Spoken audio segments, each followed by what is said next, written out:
વિસાવદરની સૌથી મોટા સમાચાર સામે આવ્યા છે। વિસાવદરથી સમાચાર મળી રહ્યા છે, જ્યાં વિસાવદરમાં આપના ઉમેદવાર ગોપાલ ઇટાલિયાનો ભવ્ય વિજય થયો છે। ગોપાલ ઇટાલિયાએ આ બેઠક પર જીત મેળવી છે। ગોપાલ ઇટાલિયાની 17,581 મતોથી જીત થઈ છે। સમાચાર વિસાવદરથી મળી રહ્યા છે। વિસાવદરમાં આપ સતત બીજી વખત આ જીત મેળવી રહ્યું છે। વિસાવદરમાં આપના ઉમેદવાર ગોપાલ ઇટાલિયાનો ભવ્ય વિજય થયો છે, ત્યારે વિસાવદરની બેઠક પર આપના ઉમેદવાર ગોપાલ ઇટાલિયાએ વધુ એકવાર વિજય મેળવ્યો છે। આ પહેલા પણ જે મહેસાણાની વાત કરીએ તો કડી વિધાનસભાની બેઠક પર મતગણતરી પૂર્ણ થઈ છે અને ભાજપના ઉમેદવાર રાજેન્દ્ર ચાવડાનો ભવ્ય વિજય થયો છે। એક બેઠક ભાજપના ફાળે છે તો એક બેઠક કોંગ્રેસ જે આપના ફાળે ગઈ છે। તો રેકોર્ડ બ્રેક લીડથી જે ભાજપના રાજેન્દ્ર ચાવડા છે તેઓએ કડી પર વિધાનસભાની બેઠક પર જીત મેળવી છે। ભાજપના ઉમેદવારની 38,904 રેકોર્ડ બ્રેક લીડ સાથે જે જીત થઈ છે। ભાજપના ઉમેદવાર રાજેન્દ્ર ચાવડાને 98,836 મત મળ્યા છે। આ સાથે જ આ બેઠક પર રેકોર્ડ બ્રેક રીતે જીત મેળવી છે। વિસાવદરથી સૌથી મોટા સમાચાર એ સામે આવ્યા છે કે વિસાવદરમાં વધુ એકવાર આપે આ બેઠકને જીતી છે। વિસાવદરમાં આપના ઉમેદવાર ગોપાલ ઇટાલિયાનો ભવ્ય વિજય થયો છે। ગોપાલ ઇટાલિયાએ આ બેઠકને 17,581 મતોથી જીતી લીધી છે। જી કિંજલ, હાલ જે સમાચાર મળ્યા છે, ગોપાલ ઇટાલિયા પણ 17,000 કરતા વધુ જે લીડ સાથે જીત્યા છે અને એક બાજુ જે ભાજપ છે જે કડીમાં પણ 38,000 મતો કરતા પણ જે વધુ છે તેનાથી જીતી છે। જી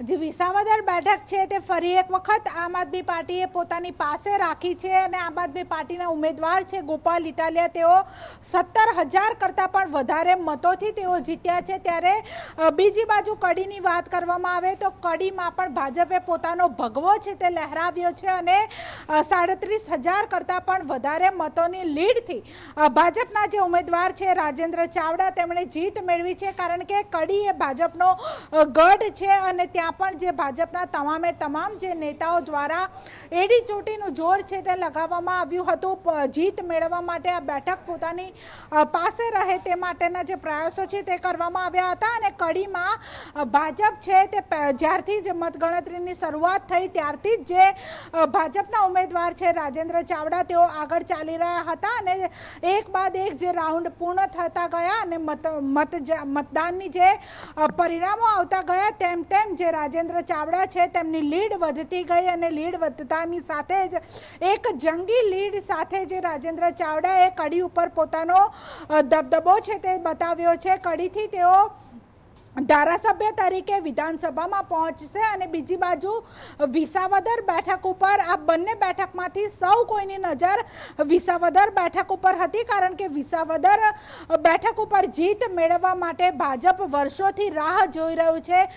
સી.આર. પાટીલ દ્વારા સૌ કોઈને સૂચના આપવામાં આવી હતી કે વિસાવદરની બેઠક ઉપર જીત મેળવવી નક્કી છે, પરંતુ આ વખતે પણ જે ભાજપે વિસાવદર બેઠક છે તે ગુમાવી છે અને આમ આદમી પાર્ટીના ઉમેદવાર ગોપાલ ઇટાલિયાની પણ જે જંગી લીડથી આ બેઠક ઉપર જીત થઈ છે। ત્યારે બંને પાર્ટીના જે ઉમેદવારો છે તેમના દ્વારા જીતનો જશ્ન છે તે મનાવવાનો શરૂઆત થઈ ગઈ છે। કડીમાં પણ જે ભાજપ દ્વારા જે જીતનો જશ્ન મનાવવાની શરૂઆત થઈ ગઈ છે, ત્યારે બીજી બાજુ ભાજપમાં એક દુઃખ પણ છે કે ફરી વખત જે વિસાવદરની બેઠક ઉપર ભાજપ છે તે હાર્યું છે, કારણ કે ભાજપ દ્વારા વિકાસના વચનો આપવામાં આવ્યા હતા, વિકાસની જે વહેંચણી છે તે કરવામાં આવી હતી, પરંતુ કે એવું લાગી રહ્યું છે કે વિકાસ છે તે ફેલ ગયો હોય, વિકાસની લાણી છે તે જનતાએ સ્વીકારી ન હોય અને તેના જ કારણે ફરી એક વખત વિસાવદરના લોકોએ 2007 બાદ સતત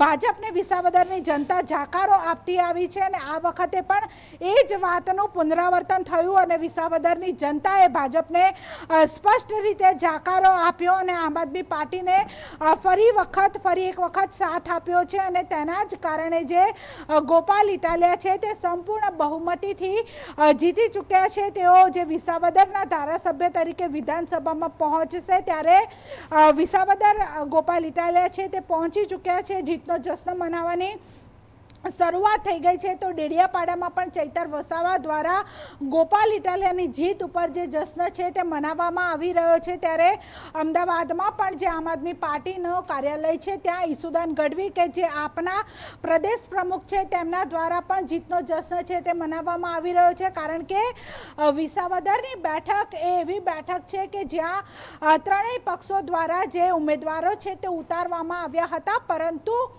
પ્રચાર પ્રસારમાં કોંગ્રેસ ક્યાંય મેદાનમાં દેખાયું ન હતું. માત્ર બે પક્ષ એવા હતા કે જેમણે જોરશોરથી જે પ્રચાર પ્રસાર છે તે આ બેઠક ઉપર કર્યો હતો. છેલ્લી ઘડી સુધી, મતદાનના આગલા દિવસ સુધી આમ આદમી પાર્ટી દ્વારા મેદાન ઉપર તમામે તમામ જે કાર્યકર્તાઓ છે આપના તે જોવા મળ્યા હતા, અને તેનું જ આ પરિણામ છે તે આજે આવ્યું છે. અને સવારથી જ જે પરિણામો છે તે આમ આદમી પાર્ટી તરફ આવતા ગયા, અને અત્યારે પરિણામ એ આવ્યું કે ગોપાલ ઇટાલિયા છે તેમણે વિસાવદરથી જંગી લીડથી જીત્યા છે. જી કિંજલ, આપ અમારી સાથે જોડાયેલા રહેજો. આ સાથે વિસાવદરમાં આપના ઉમેદવાર ગોપાલ ઇટાલિયાની ભવ્ય જીત થઈ છે. તો બીજી બાજુ કડીની વાત કરવામાં આવે તો કડીની વિધાનસભાની પેટા ચૂંટણી પર ભાજપના ઉમેદવાર રાજેન્દ્ર ચાવડાએ પણ જીત મેળવી છે. રાજેન્દ્ર ચાવડાએ ભારે બહુમતી સાથે આ બેઠક પોતાના નામે કરી છે. ભાજપના ઉમેદવાર રાજેન્દ્ર ચાવડાએ 38,000 કરતાં પણ જે વધુ મતોની લીડ સાથે આ બેઠકને પોતાના નામે કરી છે. તો બીજી બાજુ વિસાવદરની જનતાએ આપ પર વધુ એકવાર વિશ્વાસ મૂક્યો છે અને આપના ઉમેદવારને ગોપાલ ઇટાલિયાને વિજય બનાવવામાં આવ્યા છે. આ પહેલા પણ જે આપના ઉમેદવારને જીતાડ્યા હતા ત્યારે ભાજપના ઉમેદવાર રાજેન્દ્ર ચાવડાને 98,836 જે મત છે તે કડી વિધાનસભાની બેઠક પર મળ્યા છે. આ સાથે જ વિસાવદરમાં પણ ગોપાલ ઇટાલિયાએ જીત મેળવી છે. વિસાવદરમાં ગોપાલ ઇટાલિયાએ પણ સારી એવી જે બહુમતી સાથે આ જીત મેળવી છે અને બેઠક છે તે પોતાના નામે કરી છે.